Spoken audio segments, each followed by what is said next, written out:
l'équipe. Alors on se retrouve encore une fois pour la deuxième vidéo de la journée, toujours pour vous parler du Shanks et du Ben Beckman. Comme vous avez vu peut-être dans la vidéo invocation, j'ai réussi à avoir les deux et directement je vais vous montrer ça. J'avais mis le fragment de côté et vu que j'ai réussi à avoir deux Shanks, j'ai l'honneur de vous montrer Shanks level max, boost 2.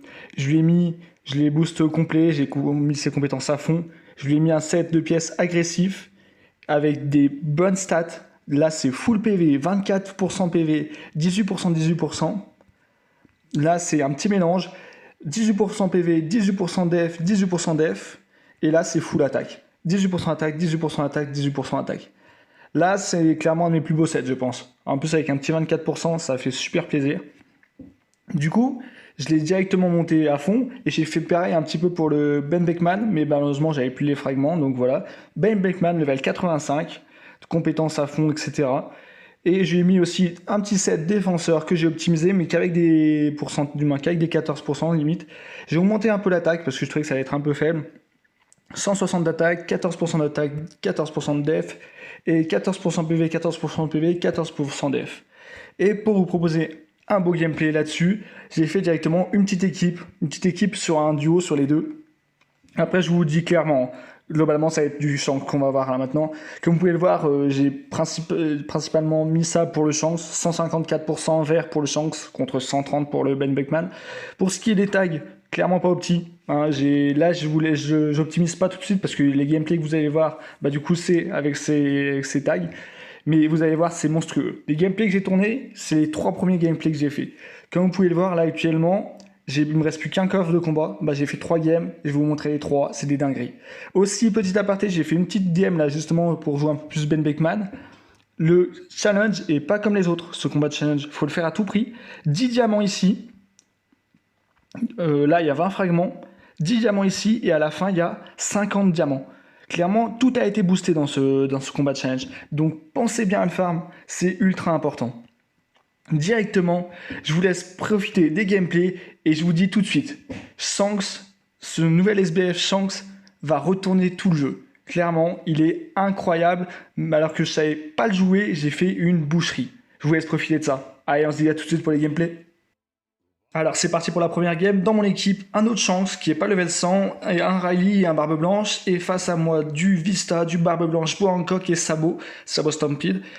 Alors on va voir un peu ce que donne ce Shanks. Clairement, l'euphorie de la première game avec lui. Une fois que je l'ai monté level 100, j'avais tellement hâte de le jouer. Donc là, ça part. Là, je vais essayer d'avancer un peu avec les attaques au poteau pour voir si du coup on peut avancer. Clairement, je suis pas très convaincu. Je pense pas qu'on puisse réellement avancer.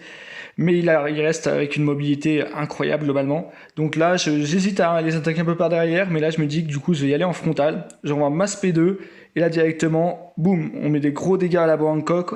On voit qu'il y a le trait justement qui enlève 50% de ses PV max. J'enchaîne directement avec masse P de projection, un petit peu comme celle du Ray. On voit que j'ai récupéré un KO. Là, on s'acharne gentiment sur Barbe Blanche, un autre KO. Directement, déjà 2 KO. Là, on capture le mid tranquillement. Du coup, quelqu'un a capturé dans notre spawn. On est toujours sous notre trait du coup de Haki des Rois de Shanks. Ça fait super plaisir. Là, j'essaie d'aller un peu aider le Barbe Blanche pour voir. Mais je veux pas le déranger non plus quand il est sous l'effet quoi. Donc là, je rush et là, j'ai pas réellement compris ce qui s'est passé. Je me suis dit mais non, je me suis fait tomber par Sabot Vert. J'ai été ultra surpris d'être tombé. Du coup, bah là, je vais gentiment attendre de repartir avec le Shanks.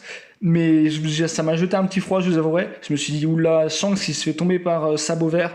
Mais vous inquiétez pas, là, ça va repartir pour des dingueries assez rapidement. Et c'est juste incroyable. D'ailleurs, je viens de check justement à l'instant que je n'avais pas capturé le premier tas de trésors. J'avais pas fait gaffe, vous voyez l'euphorie un peu de la première game. Là, ça repart et là, je suis là pour rigoler zéro. Directement, j'attaque, je récupère un KO. Ensuite, j'enchaîne avec esquive parfaite, du coup, qui augmente mon trait de Haki des Rois. La Robin, on se bat directement en 2 contre 3, du moins 1 contre 3 ou 2 contre 3. Du coup, on récupère quelques KO et là, ça commence à justement être des dingueries. Là, boum, on projette justement avec l'aspect 2. Là, elle est sous l'effet malus du Barbe Blanche, du coup, je l'ai pu l'enchaîner facilement. Là, on va prendre notre petite revanche sur le Sabot, clairement. On lui a fait des gros dégâts, justement. Après, je décide gentiment de reprendre mes distances un petit peu, parce qu'il y a leur boost d'équipe, donc faut pas non plus prendre de risques trop inutilement, j'ai envie de dire. Donc je me mets un petit peu en arrière, je laisse recharger mes compétences. Là, je vois que dans notre spawn CGR, je décide de partir à l'attaque. Et boum, directement le KO sur le Franky, qui prend extrêmement de dégâts. Directement le KO aussi sur le Riley. Là, ça rigole plus maintenant. Je suis dans leur spawn, un petit peu en mode agressif. La Boa Hancock qui essaie justement de m'attaquer. Esquive parfaite, puis enchaînement sur la Boa Hancock. Là, je fais charger ma spé, le KO sur la Boa Hancock, le 53 000, alors que je n'ai pas de boost d'équipe à ce moment-là. 53 000 points. Pareil sur le Vista, là, on va l'attaquer à l'attaque auto, on claque du 10 000 à l'attaque auto, on récupère le Vista en 3 attaques auto. On va chercher le KO en one-shot sur le Franky qui est dans sa zone de tas de trésors. Juste incroyable. Là, je charge ma spé, malheureusement, ils étaient tous à terre. Mais juste là, je prends même pas tellement de dégâts. J'ai des boosts d'attaque optimisés à fond grâce aux projections que j'ai eues avant. Et on va terminer gentiment sur un 4-1 avec un score de 7803 pour la première partie avec le Shanks. Donc forcément le petit MVP qui fait plaisir. Avec 7800 points, du 2 captures et 8 KO force game. On enchaîne sans plus tarder sur la deuxième game, cette fois-ci sur Dressrosa, avec un autre Shanks dans mon équipe, mais cette fois-ci en dessous du level 80, un Doflamingo et un Luffy. Et face à 2 Roger, un Luffy SBF et un Ben Beckman. Directement, on va voir face à Luffy SBF, qui est du coup élément bleu et gros tryhard dans la méta, et 2 Roger, comment le Shanks peut s'en sortir. Là, clairement, sur Dressrosa, ça va partir un petit peu fort. Je laisse un petit peu le Shanks, voilà. Je voulais pas claquer qu'on claque tous les deux notre spé, donc je laisse gentiment y aller. Et là, je décide justement de claquer ma spé après lui. De l'envoyer, boum, il y a un Roger qui s'est pris les 2 spés là, il doit. Pour commencer, ça se met bien. Là, directement, étourdissement sur le Luffy. Et avec 2 spés qui s'est pris. Du coup, là, il est très mid-life, il est dans le mal. Du coup, on va gentiment récupérer le KO assez facilement sur le Luffy SBF qui n'a rien pu faire face au Shanks. Luffy SBF, donc c'est clairement un plaisir. Un plaisir de enfin pouvoir le punir comme il se doit. Là, je décide d'aller en duel face au Roger. Bien joué à lui, il réussit l'esquive parfaite. Malheureusement, je réussis aussi l'esquive parfaite. Et je récupère le KO assez facilement grâce à ma SP1. Là, esquive parfaite encore une fois sur le Ben Beckman. Je lui mets de gros dégâts. Là, je me fais projeter par le mid, justement, par une compétence. Et là, malheureusement, je vais devoir un petit peu aller dans le poisson pour récupérer le KO sur le Ben Beckman. Mais ça valait le coup et ça faisait une belle action. Donc voilà, là, je temporise gentiment. Je vois qu'il y a le Kaido. Et là, je me dis, Kaido, élément vert, il est temps d'aller voir ce que ça vaut. Et là, je l'ai clairement rush. Et en une attaque, bien sûr, j'ai des boosts d'attaque, etc., car j'ai projeté des ennemis. Mais ça a été tellement facile de laver du Kaido. Bon, il n'était pas non plus dans sa zone de trésor. Mais ce fut un vrai plaisir. Et on voit qu'en termes de dégâts, il est juste monstrueux. En plus, sous son effet de trait de Haki, il y reste extrêmement longtemps. À chaque fois qu'il tape quelqu'un, il rajoute 2 secondes à son trait. Autant vous dire qu'il peut rester presque tout le temps dans ce trait.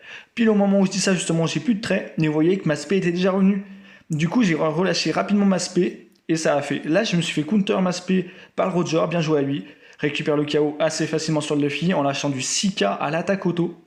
Autant vous dire que Shanks est un vrai monstre. En plus, sa durabilité, comme vous pouvez le voir, depuis le début de la game, je suis resté uniquement avec ce personnage pour l'instant. Autre point de vue que j'ai vu ici à ce moment-là, sur ma deuxième game, la troisième attaque de Shanks est une projection. C'est bien écrit en plus dans les traits que j'ai vérifié. Donc autant vous dire que pour ce qui est des fonceurs, etc., c'est un super counter. Il peut counter Yamato assez facilement à contre-élément.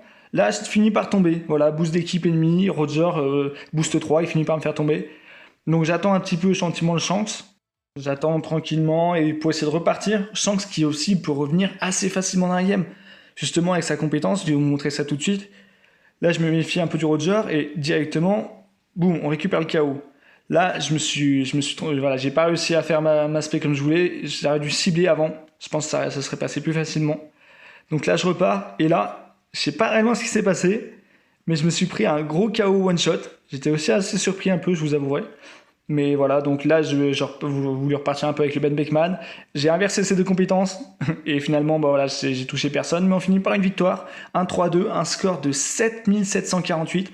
Pour la deuxième game, encore un score à 7K. Encore une fois, un petit MVP qui fait plaisir. Et du coup, on termine avec 7748, 0 capture et 7 KO encore une fois. Sans perdre de temps, on passe directement à la troisième game. Comme vous voyez, je suis encore MVP d'avant. Dans mon équipe, Ben Beckman, Uta et Sanji. Et face à moi, du Akainu, du Shanks, du Luffy SBF et du Roger, c'est bien, cette fois il y a de l'élément rouge. On va voir un petit peu comment il s'en sort Shanks face à de l'élément rouge et notamment sa plus grande menace, Akainu. Donc voilà, je pars avec justement avec le Shanks. Là je me dis tiens, personne va y va, c'est bon, le Batman fait son taf. Là la Uta a claqué sa spé aussi, mais je vais réussir à toucher derrière il me semble. J'ai touché quelqu'un derrière. Ouais, le Luffy SBF, on voit qu'il est sous mon malus. Directement on rush de manière agressive. Et là, on se retrouve directement en duel face à Akainu. Vous voyez, déjà, j'ai pas été pris dans les dégâts de sa compétence parce que j'avais montré Haki des Rois. Ensuite, j'ai pas l'effet fournaise parce que je suis aussi sous Haki des Rois qui annule les malus. Donc clairement, le seul truc qui manque aux Shanks pour vaincre facilement le Haka, c'est les séquences d'attaque. Mais s'il brise les séquences d'attaque, bah, il pourra lui mettre de gros dégâts assez facilement et il ne pourra ne pas prendre justement l'effet fournaise qui est le gros point fort du Haka globalement. Donc là, en plus, il y a de la Yamato au middle. Voilà, je me fais projeter, mais je perds pas tant de vie sur sa projection. J'étais un peu étonné, justement. Un petit duel face aux Shanks, justement. Et là, c'est en plein milieu. Il y a tout le monde. Il y a du Luffy SBF, de la Yamato, du Haka. Et en plein milieu de la bataille. Là, directement, j'envoie aussi ma spé. Esquive parfaite de la Yamato. Bien joué à elle. Et je repars en duel un petit peu contre le Akainu. Mais j'arrive encore une fois pas à lui briser son bouclier tout de suite. Et là, cette fois-ci, je vais réussir à le toucher. Je vais relancer ma compétence, je vais attendre qu'elle brise son bouclier et je vais récupérer le KO sur le Haka. Pendant que la Yamato, du coup, est tombée ailleurs, je suppose. Là, je vois qu'il y a un allié qui capture dans le spawn ennemi, donc je décide de capturer à droite pour essayer d'aller chercher le 5-0 globalement. Toujours attention aux poissons. Je capture, après voilà, ça reste un attaquant hein, pour tout ce qui est capture, etc. Malheureusement, j'ai pas réussi à esquiver le poisson. Et je vais pas arriver à temps justement pour empêcher la capture. Là, j'ai voulu me TP de l'autre côté, mais je sais pas réellement d'où je suis tombé, d'où j'ai pris le KO. Voilà, derrière par le Luffy SBF. Bien joué à lui. Là, cette fois-ci, je décide de repartir un peu avec le Ben Beckman pour vous montrer un petit peu du gameplay de Ben. Là, du coup, je vais directement essayer d'aller me foutre au mid. Encore une fois, je me suis trompé sur la compétence. Je voulais envoyer l'autre. Pas encore habitué. Là, je sais pas si j'ai touché quelqu'un. Donc, je vais tranquillement me mettre au tas de trésors au milieu. Malheureusement, je vais me faire enchaîner par le Luffy SBF avec un gros tir du Roger qui va me one-shot globalement. Donc voilà, Ben Beckman, je vous aurais pas montré un super gameplay de lui, mais on repart gentiment avec le Shanks. Et là, vous voyez le comeback du Shanks globalement, vous allez voir ça tout de suite. J'arrive directement, je fais un KO. Ça explique directement les bases. Là, je me fais avoir par la compétence du Haka avec sa projection. En même temps, je me suis un petit peu jeté dans la bataille à l'arrache. Encore une fois, un petit KO sur le Luffy SBF assez facilement. Là, cette fois-ci, j'aurais pas dû envoyer ça. J'aurais dû attendre un peu pour traquer le Haka. J'aurais dû lui briser son bouclier d'abord. Ça aurait été plus simple. Là, je me retrouve à terre. Il reste 10 secondes de la fin. J'étourdis le Luffy. Étourdissement, un petit peu 5% de chance. Et ça peut carry de fou, encore une fois. Donc, on termine sur un score de 7299 du 4-1. 3 scores à 7000 pour les 3 premières games. Je vous laisse imaginer comme il est dangereux ce Shanks. Encore une fois, un MVP qui fait plaisir. Et on va directement regarder les stats. 7200, 2 captures et 6 KO. Et voilà, c'est la fin des gameplays pour aujourd'hui. 2 gameplays sur un premier aperçu de ce que vaut Shanks level max. Un peu petit comme il faut. Et encore à faire sur les soutiens, mais vous avez déjà vu, c'était monstrueux. 3 games à score à plus de 7000. Autant vous dire que je pense clairement que l'ère de Shanks fait un comeback. On va juste revenir un petit peu sur le personnage pour vous expliquer un petit peu comment il est monstrueux. Annulation d'effet étourdissement, on prend. Effet étourdissement, restaure 15% des PV, ça veut dire que sur du Roger qui est étourdi, il peut gagner des PV. Sur l'étourdissement du Luffy, il peut gagner des PV. Esquive parfaite, mécanique stylée pour gagner son fluide du roux. Et troisième étape de l'attaque normale, projection les gars. Je sais pas si vous vous rendez compte de ce que ça veut dire. Ça veut dire qu'il peut projeter du Oden et du Yamato, il peut les empêcher de capturer d'une façon mais juste déconcertante. Pour ce qui est de Marco, il a justement, je pense, les dégâts pour réussir à l'empêcher de capturer. Là, on voit trait 1 réduit de 50% des dégâts infligés, les PV max de l'ennemi, et prolonge de 2 secondes la durée de l'effet fluide de roue. En gros, à chaque fois qu'il touche un ennemi, il augmente de 2 secondes son effet fluide de roue. Ça veut dire que globalement, il peut ne jamais s'arrêter assez facilement. Ensuite, réduction de 50% des PV max de l'ennemi, c'est des dingueries parce que on voit que ça coupe les PV max à 50%. Ça peut mettre tellement mal. Ensuite, il a une augmentation de l'attaque lorsqu'il projette des ennemis. La projection, elle va être monstrueuse parce qu'une fois qu'il aura ses boosts d'attaque, il fait des 11K à l'attaque auto. J'ai lâché du 56 000 dans une attaque d'une SP2. C'est juste incroyable. En plus, il a un trait de restauration lorsque les dégâts sont trop importants. Enfin, franchement, le Shanks, il a tout pour renverser la méta, mais de fou furieux. Il est juste impressionnant. Même face à du Haka, vu qu'on peut pas l'attaquer avec des attaques des spé, et bah du coup, il prend pas cher et il a l'anti-malus lorsqu'il est sous sa compétence de fluide. Autant, mais c'est juste une dinguerie. Clairement, j'espère que vous allez réussir à le drop. N'hésitez pas encore une fois à me dire dans les commentaires. Ben Beckman, je ferai une petite vidéo sur lui aussi pour voir un peu ce que ça donne. Mais profitez bien, kiffez bien et bonne chance pour les invoques.